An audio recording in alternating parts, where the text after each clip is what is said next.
Embeddings कैसे काम करती हैं सिर्फ एक वीडियो में समझने की कोशिश करते हैं।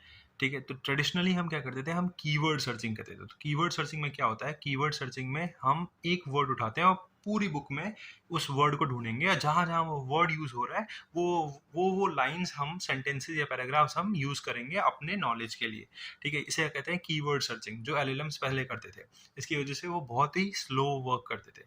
अब आया सिमेंटिक सर्चिंग। सिमेंटिक सर्चिंग में क्या कर रहे हैं, हम वेक्टराइजेशन कर रहे हैं, हम बना रहे हैं वेक्टर्स, और वो वेक्टर्स जो है वो आपकी इमेज और साथ साथ टेक्स्ट दोनों को ही न्यूमेरिकल फॉर्म में, small chunks of numerical forms में कन्वर्ट कर देते हैं।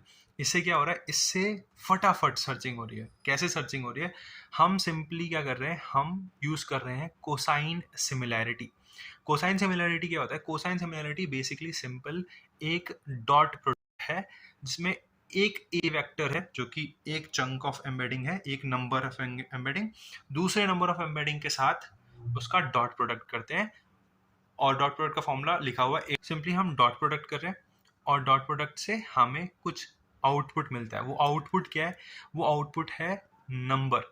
अगर अगर आउटपुट 1 है तो 1 है, तो इसका मतलब क्या है, इसका मतलब ये है कि वो दोनों आपस में बहुत ही ज्यादा रिलेटेड हैं।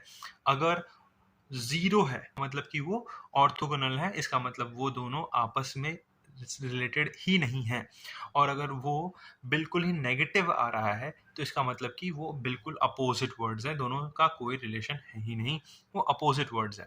ठीक है, अनरिलेटेड अलग हो गया, अपोजिट अलग हो गया। एक कोड एग्जांपल से समझते हैं। मैंने क्या किया, मैंने सिंपल सा, बहुत ही simple basic code example use किया है, जिसमें मैंने सेंटेंस ट्रांसफॉर्मर्स का यूज किया है। हम क्या करें, हम सेंटेंस ट्रांसफॉर्मर्स का यूज कर रहे हैं।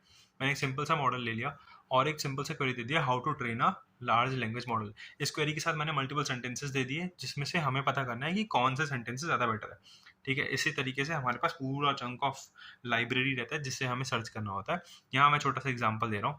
और फिर उस क्वेरी में हमने क्या किया, उस क्वेरी में हमने सिंपल सर्च लगाया, क्वेरी एम्बेड किया, सेंटेंस को एम्बेड किया, सिंपल सर्च लगाया, कोसाइन सिमिलैरिटी लगाया, कोसाइन सिमिलैरिटी से जो स्कोर आया, अब आप स्कोर से देख सकते हो, जिसका स्कोर सबसे ज़्यादा वो ज़्यादा सिमिलर, जिसका स्कोर सबसे कम वो बिल्कुल कम सिमिलर। तो हम देख सकते हैं कि थर्ड वाले का ट्रेनिंग सही आंसर है, उसका सिमिलैरिटी स्कोर ज़्यादा है इन कंपैरिजन टू बाकी सब। है कि नहीं, समझ में आया? सिंपल लैंग्वेज में एम्बेडिंग समझ में आ गया। इससे ज़्यादा सिंपल तो कहीं नहीं समझ सकते।